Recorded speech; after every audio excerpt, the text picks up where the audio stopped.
ഒണിക്കുൾ time travel ചെയ്യുന്നതിന് മുമ്പ് ഒരു കാലഘട്ടമൊക്കെ ഉണ്ടായിരുന്നല്ലോ. സോ ആ ഒരു കാലഘട്ടത്തിലെ 1995 ജനുവരി 6 നടന്ന സംഭവങ്ങളാണ് കാണിക്കുന്നത്. അന്ന് ഇൻഡിപെൻഡൻസ് ഡേ ഒക്കെ ആയിരുന്നത് കൊണ്ട് തന്നെ വീട്ടിലിരുന്ന് ഫുഡൊക്കെ കഴിക്കുകയായിരുന്നു എല്ലാവരും. മാജും ഫുഡൊക്കെ വേണമെന്ന് പറഞ്ഞിട്ട് മുത്തശ്ശിയുടെ അടുത്തേക്ക് ഓടിച്ചെല്ലുന്നു. ഈച്ചൻ എവിടെയാണ് ഉള്ളതെന്നൊക്കെ മാജു ചോദിക്കുമ്പോഴത്തേക്കും ഈച്ചനും ആ ഒരു ഗിത്താറും എടുത്തുകൊണ്ട് കുറെ നേരമായിട്ട് റൂമിൽ ലോക്ക് ചെയ്ത് എന്തോ പരിപാടിയാണെന്നൊക്കെ ആയിരുന്നു മുത്തശ്ശി പറഞ്ഞിട്ടുണ്ടായിരുന്നത്. അങ്ങനെ ഇരിക്കെ മാജു അകത്തേക്ക് കയറി ചെന്ന് കഴിയുമ്പോഴത്തേക്കും ജോയ് വലിയൊരു ഗിറ്റാറിസ്റ്റ് ആണെന്നുള്ള കാര്യമൊക്കെ കാങ്ങും ഈച്ചനെ അറിയിച്ചിട്ടുണ്ടായിരുന്നു.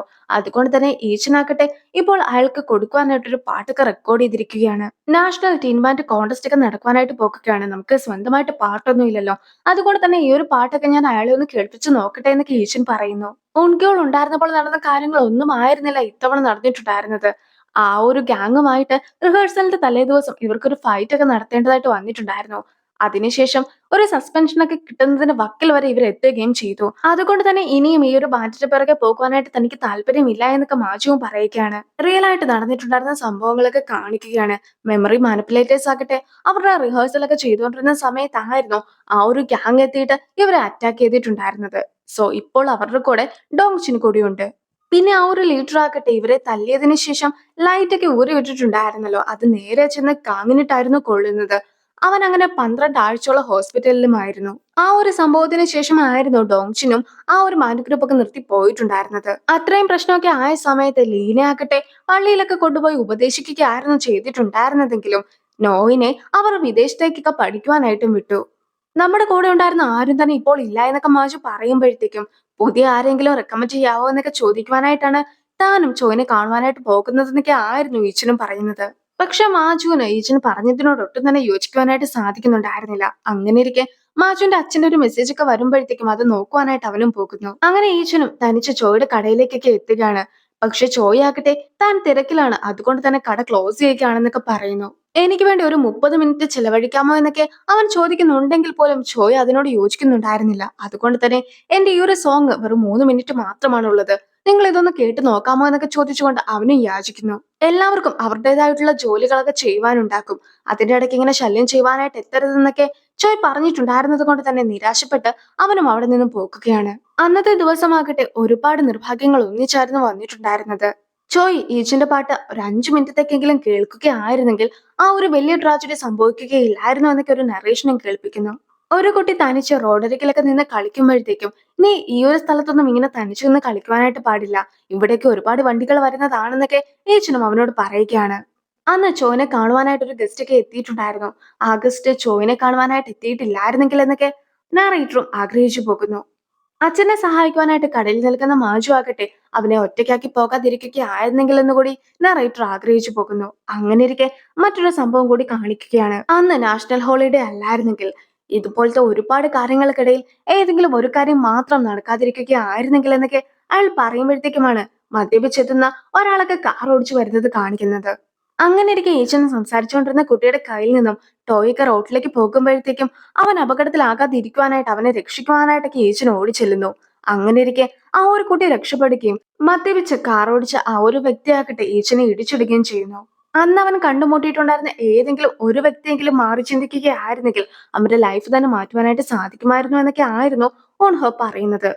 ഇനി 2022 കാണിക്കുകയാണ്. ഹോസ്പിറ്റലിൽ വെച്ച് ഓൺഹോയും ഉണ്ണിയും കണ്ടുമുട്ടുന്നു. ഓൺഹോ ആയിരുന്നു ഇതെല്ലാം തന്നെ എഴുതിയിട്ടൊക്കെ ഉണ്ടായിരുന്നത്. ഇത് വല്ല നോവലുമാണോ, കുറച്ചൊക്കെ ഡ്രാമാറ്റിക് ആണ് ഇതിലുള്ളതെന്നൊക്കെ അവൾ പറയുമ്പോഴത്തേക്കും എന്റെ ബ്രദറിനെ കാണിക്കുവാനായിട്ടാണ് ഞാൻ ഇതൊക്കെ എഴുതിയിട്ടുണ്ടായിരുന്നത്. ശരിക്കും അവനായിരുന്നു ഇത് ആദ്യമായിട്ട് വായിക്കേണ്ടിയിരുന്നത്. അതിനിടയിലാണ് നീ കയറി ഇതൊക്കെ വായിച്ചിട്ടുണ്ടായിരുന്നതെന്നൊക്കെ ഓൺഹോ പറയുമ്പോഴത്തേക്കും എപ്പോഴാണ് ഇത് ബ്രദറിനെ കാണിക്കുവാനായിട്ട് പോകുന്നതെന്നൊക്കെ ഉണ്ണിയും ചോദിക്കുകയാണ്. അന്ന് ഉൺഹോയും എന്തോ ഒരു കാര്യമൊക്കെ ഡീറ്റെയിൽഡ് ആയിട്ട് പറഞ്ഞിട്ടുണ്ടായിരുന്നു. പക്ഷെ ഉണ്ണിയോൻ അന്നത് മനസ്സിലായിട്ടുണ്ടായിരുന്നില്ല. പിന്നീടാകട്ടെ ഇത് പൂർത്തിയാക്കി കഴിഞ്ഞിട്ട് ഞാൻ അവനെ കാണിക്കുമെന്നൊക്കെ പറയുകയാണ്. ഇത് വെറും നോവലൊന്നും അല്ല, ഇതെന്റെ അച്ഛന്റെ കഥയാണ്, ഇതിലെ മെയിൻ ഹീറോ എന്റെ അച്ഛനാണെന്നൊക്കെ ആയിരുന്നു അന്ന് ഉൺഹോ പറഞ്ഞത്. ഉൺഹോ പറഞ്ഞത് വെച്ചിട്ടാണെങ്കിൽ ഇതുവരെയായിട്ടും ഈച്ചന്റെ ആ ഒരു അപകടം നടന്നിട്ടില്ല, അതിന് നടക്കുവാനായിട്ട് പോകുന്നേ ഉള്ളൂ എന്നൊക്കെ ഉണ്ണിയും അറിയിക്കുന്നു. ഈച്ചനും അവരെ കണ്ട് അവരുടെ അടുത്തേക്കൊക്കെ നടക്കുമ്പോഴത്തേക്കും ഉണ്ണിയും ഉണ്ണികളുടെ കൈയും പിടിച്ചുകൊണ്ട് ഓടുന്നു. അപ്പോൾ എന്നാണ് ആ ഒരു അപകടമൊക്കെ നടക്കുക എന്ന് ഉണ്ണികൾ ചോദിക്കുമ്പോഴത്തേക്കും അപകടം നടക്കുവാനായിട്ട് പോകുന്നത് നാളെയാണെന്നുള്ള കാര്യം ഉണ്ണിയും അറിയിക്കുന്നു. മുത്തശ്ശിയും ചുങ്ങനെയും കൂട്ടിക്കൊണ്ടൊരു ഷോപ്പിങ്ങിനൊക്കെ പോയിട്ട് വന്നതാണ്. ഒരുപാട് സാധനങ്ങളും ചുങ്ങയ്ക്ക് വേണ്ടി മേടിച്ചൊക്കെ കൊടുത്തിട്ടുമുണ്ടായിരുന്നു. ഇത്രയും കാലം ബോയ്സ് മാത്രമായിരുന്നില്ല മുത്തശ്ശിയുടെ കൂടെ ഉണ്ടായിരുന്നത്. ഇപ്പോഴാണ് ഒരു ഗേളിനൊക്കെ കിട്ടിയത്. ആ ഒരു സന്തോഷമൊക്കെ മുത്തശ്ശിക്കും ഉണ്ടായിരുന്നു. മുത്തശ്ശിയാകട്ടെ അവളെ പ്രിൻസസ് എന്നൊക്കെ വിളിക്കുമ്പോഴത്തേക്കും 18 വർഷം നിങ്ങളുടെ കൂടെ ഹാൻസം ആയിട്ടുള്ള ഒരു പ്രിൻസ് ഒക്കെ ഉണ്ടായിരുന്നിട്ടോ നിങ്ങൾ അത് അറിയാതെ പോയല്ലോ എന്നൊക്കെ അവനെ കുറിച്ച് തന്നെ അവനും പറയുന്നു. മുത്തശ്ശിയും ചുങ്ങയ്ക്ക് ഒരു പുതുപ്പൊക്കെ ഉണ്ടാക്കി കൊടുക്കാമെന്ന് പറയുന്നുണ്ട്. അങ്ങനെയിരിക്കെ ചുങ്ങയ്ക്ക് ഈ പറയുന്ന കാര്യങ്ങളൊന്നും മനസ്സിലാക്കാത്തത് കൊണ്ട് തന്നെ അതിന്റെ ഒരു നിരാശയൊക്കെ മുത്തശ്ശിക്ക് ഉണ്ടായിരുന്നു. അതൊക്കെ കാണുന്ന ഏച്ചനും ഒരു കടയിലൊക്കെ പോയി അവിടെ നിന്ന് ബോർഡൊക്കെ തയ്യാറാക്കിയിട്ട് അത് മേശയിൽ ഫിറ്റ് ചെയ്യുന്നു. സോ ഇവർക്കിനി ചോക്ക് വെച്ച് ബോർഡിൽ എഴുതിയാൽ മാത്രം മതി. എന്ത് കാര്യം പറയുന്നുണ്ടെങ്കിലും അത് പരസ്പരം മനസ്സിലാക്കുവാനായിട്ട് സാധിക്കും. ചുങ്ങയും ഈച്ചനും പിന്നീട് ഒന്നിച്ചു നിന്ന് തുണിയൊക്കെ അലക്കുകയും അതിനുശേഷം ഒന്നിച്ചിരുന്ന് വാട്ടർമെലൺ പോപ്സിക്കിൾസ് ഒക്കെ കഴിക്കുകയും ചെയ്യുന്നു. ഉൺഹോ ഒരുപാട് കള്ളങ്ങളൊക്കെ പറയാറുള്ളതാണ്. അതുകൊണ്ട് തന്നെ ഉൺഹോയോട് എന്തായാലും അച്ഛൻ ഇങ്ങനത്തെ കാര്യങ്ങളൊന്നും പറയുവാൻ സാധ്യതയില്ല എന്നൊക്കെ ഉൺഗോൾ പറയുമ്പോഴത്തേക്കും അത് മറ്റൊരു രീതിയിലായിരുന്നു ഉൺഹോ അറിഞ്ഞിട്ടുണ്ടായിരുന്നെന്ന കാര്യമൊക്കെ ഉണിയും പറഞ്ഞു കൊടുക്കുകയാണ്.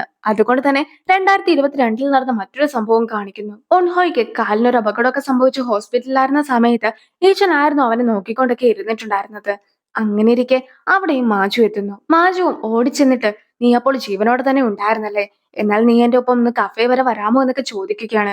മാജുവിന്റെ ഒരു സ്റ്റാഫ് മാജുവിനോട് സംസാരിച്ചുകൊണ്ടിരിക്കുന്ന സമയം കൊണ്ട് തന്നെ അവിടെ നിന്നും പെട്ടെന്ന് ഈച്ചനും മുങ്ങുന്നു. മാജു അങ്ങനെ വിഷമിച്ച് നിൽക്കുന്നതൊക്കെ കാണുന്ന ഉൺഹോ ആകട്ടെ ഞാൻ ഈച്ചന്റെ മകനാണ്, നിങ്ങൾ ആരാണെന്നൊക്കെ ചോദിക്കുകയാണ്. അങ്ങനെ അവർ രണ്ടുപേരും കൂടി കഫേയിൽ പോയിരുന്ന ടൈപ്പൊക്കെ ചെയ്തിട്ടാണ് സംസാരിക്കുന്നത്. നിനക്ക് എന്തെങ്കിലും സംശയങ്ങളൊക്കെ ഉണ്ടെങ്കിൽ എന്നോട് ചോദിച്ചോ എന്നൊക്കെ മാജു പറയുമ്പോഴത്തേക്കും എന്റെ അച്ഛന് സ്കൂളിൽ പഠിക്കുന്ന സമയത്ത് ചെവിയൊക്കെ കേൾക്കുമായിരുന്നു എന്ന് ഉൺഹോയും ചോദിക്കുകയാണ്. ഏതായിരുന്നു ആ ഒരു ഫ്രണ്ട് എന്നൊന്നും ഞാൻ ചോദിച്ചിട്ടുണ്ടായിരുന്നില്ല. പക്ഷെ ആ ഒരു ഫ്രണ്ട് ആകട്ടെ അന്നത്തെ ദിവസം ഈച്ചനെ തനിച്ചാക്കി വിട്ടതില് ഒരുപാട് ദുഃഖിച്ചിട്ടുണ്ടായിരുന്നു. അവനും സ്വയം കുറ്റപ്പെടുത്തിക്കൊണ്ടാണ് അത്രയും കാലം നടന്നിട്ടുണ്ടായിരുന്നതെന്നൊക്കെ ഉണിയു പറഞ്ഞു കഴിയുമ്പോഴത്തേക്കും അത് മാജു ആണെന്നുള്ള കാര്യമൊക്കെ ഉണിയോള് മനസ്സിലാക്കുകയാണ്. ഇത്രയൊക്കെ വിഷമം ഉണ്ടായിട്ടും എന്തുകൊണ്ടാണ് മാജു ഈച്ചനെ കോണ്ടാക്ട് ചെയ്യാതിരുന്നതെന്നൊക്കെ അവൻ ചോദിച്ചു കഴിയുമ്പോഴത്തേക്കും ആയിരുന്നു ശരിക്കും എല്ലാ കോണ്ടാക്റ്റും ഉപേക്ഷിച്ചു പോയിട്ടുണ്ടായിരുന്നത് ഈശ്വനാണെന്നുള്ള സത്യമൊക്കെ അവളും പറഞ്ഞു കൊടുക്കുന്നത്. അങ്ങനെ വീണ്ടും 2022 കാണിക്കുന്നു. ഫ്രണ്ട്സിനാകട്ടെ ഇവനെ കാണുമ്പോഴത്തേക്കും വിഷമമൊക്കെ തോന്നുമല്ലോ. സോ ആ ഒരു വിഷമമൊന്നും കണ്ടു നിൽക്കുവാനായിട്ടുള്ള ധൈര്യമൊന്നും ഈച്ചനും ഉണ്ടായിരുന്നില്ല. അതുകൊണ്ടായിരുന്നു ഈച്ചനും അവരെ കാണുവാനായിട്ട് പോകാതിരുന്നത്. അവരെ ഇനിയും വേദനിപ്പിക്കാതിരിക്കുവാനായിട്ടാണ് അവരെ കാണുവാൻ അയാൾ പോകാത്തതെന്നൊക്കെ ഉണ്ണിയു പറയുമ്പോഴത്തേക്കും ഉണ്ണിയും ചോയിനെ കുറിച്ചായിരുന്നു ഓർത്തിട്ടുണ്ടായിരുന്നത്. നേരത്തെ ബാൻഡിൽ ഉണ്ടായിരുന്ന മ്യൂസിക്കുമായി ബന്ധപ്പെട്ട് ഉപദേശമൊക്കെ ചോദിക്കുവാനായിട്ട് സാധിക്കുന്ന ഒരു വ്യക്തി എന്ന നിലയ്ക്ക് ഉറപ്പായിട്ടും അച്ഛൻ കാണുവാനായിട്ട് പോയിട്ടുണ്ടാക്കുക ചോയിനെ ആയിരിക്കുമെന്ന കാര്യമൊക്കെ ഉണ്ണിയോളം മനസ്സിലാക്കി കഴിഞ്ഞിരിക്കുന്നു. നാളെയാണല്ലോ അപകടമൊക്കെ നടക്കുവാനായിട്ട് പോകുന്നത്. അതുകൊണ്ട് തന്നെ നീ ഫുൾ ടൈം ഈച്ചിന്റെ കൂടെ ഉണ്ടായിരിക്കണം. ഒരിക്കലും അപകടം നടക്കുവാൻ സാധ്യതയുള്ള സ്ഥലങ്ങളിലേക്ക് ഈച്ചിനെ വിടുകയോ ചെയ്യരുത്. ഞാൻ എന്തായാലും ആ അപകടം നടക്കുവാൻ സാധ്യതയുള്ള സ്ഥലങ്ങളിൽ നിന്നും അതെല്ലാം തന്നെ ഒഴിവാക്കി വിടാം. അതാക്കുമ്പോഴത്തേക്കും ഡബിൾ സേഫ്റ്റിയും നമുക്ക് ഉറപ്പ് വരുത്താമെന്നൊക്കെയാണ് അവളും പറയുന്നത്. ഇതുവരെയായിട്ടും രണ്ടും മൂന്നൊന്നും ഇല്ല. അതുകൊണ്ട് തന്നെ നമുക്ക് ഇനിയും ടൈം ഉണ്ടെന്നൊക്കെ പറഞ്ഞിട്ട് തന്റെ ഹെൽപ്പറിനെ വിശ്വസിക്കുവാനായിട്ടായിരുന്നു ഉണ്ണിയു പറഞ്ഞിട്ടുമുണ്ടായിരുന്നത്. നമ്മൾ രണ്ടുപേരും തിരിച്ച് ഈ സ്ഥലത്തേക്കും ഈ സമയത്തേക്കും വന്നിട്ടുണ്ടെങ്കിൽ അതിന് പിന്നിൽ ഉറപ്പായിട്ടും എന്തെങ്കിലും ഒരു കാരണമുണ്ടായിരിക്കും. ഇപ്പോൾ നീ സഹായിക്കുന്നതിനെല്ലാം തന്നെ തിരിച്ചു പോയി കഴിയുമ്പോഴത്തേക്കും ഞാനും നിനക്ക് പ്രത്യുപകാരം ചെയ്യുന്നതായിരിക്കും. പിന്നെ നമുക്ക് രണ്ടുപേർക്കും സേഫ് ആയിട്ട് തന്നെ ഇവിടെ നിന്നും തിരിച്ചു പോകേണ്ടതായിട്ടുമുണ്ടെന്നൊക്കെ ഒണിക്കോളും പറയുന്നു. ഒണിക്കോളും തിരിച്ച് ഗസ്റ്റ് ഹൗസിന് മുമ്പിൽ എത്തുമ്പോഴത്തേക്കും ചുങ്ങനെ നീ തട്ടിക്കൊണ്ട് പോയെന്നൊക്കെയുള്ള ഒരു വിവരമൊക്കെ ഞങ്ങൾക്ക് കിട്ടിയിട്ടുണ്ട്. അതുകൊണ്ട് തന്നെ നീ ഞങ്ങളുടെ ഒപ്പം പോലീസ് സ്റ്റേഷനിൽ വരണമെന്നൊക്കെ പറഞ്ഞിട്ട് രണ്ടുപേര് അവന്റെ അടുത്തേക്ക് വരികയാണ്. ഇതിന് പിന്നിൽ ജിമിയാണെന്നുള്ള കാര്യമൊക്കെ അവന് മനസ്സിലാക്കുന്നു. എന്തായാലും അവനും അവരുടെ ഒപ്പം പോകുവാനായിട്ട് തയ്യാറെടുക്കുന്നു. അവരും പോലീസ് സ്റ്റേഷൻ ഉള്ള സ്ഥലത്തേക്ക് ആയിരുന്നില്ല പോയിക്കൊണ്ടിരുന്നത്. അതുകൊണ്ട് തന്നെ തന്റെ ഒപ്പം ഉള്ളത് പോലീസ് അല്ല എന്ന കാര്യമൊക്കെ ഉണ്ണിയോളും മനസ്സിലാക്കുന്നു. അവനെ കൊണ്ട് ഒരു കത്തിലൊക്കെ സൈൻ ചെയ്യിക്കുവാനായിട്ട് ജിമി ആവശ്യപ്പെടുകയാണ്. പിന്നെ അവനെ കൊന്നു കളഞ്ഞാൽ പോലും ജിമിക്ക് അതൊരു പ്രശ്നമേ ആയിരുന്നില്ല. ജിമിക്ക് ചുങ്ങനെ തിരിച്ചു കിട്ടിയാൽ മാത്രം മതിയായിരുന്നു.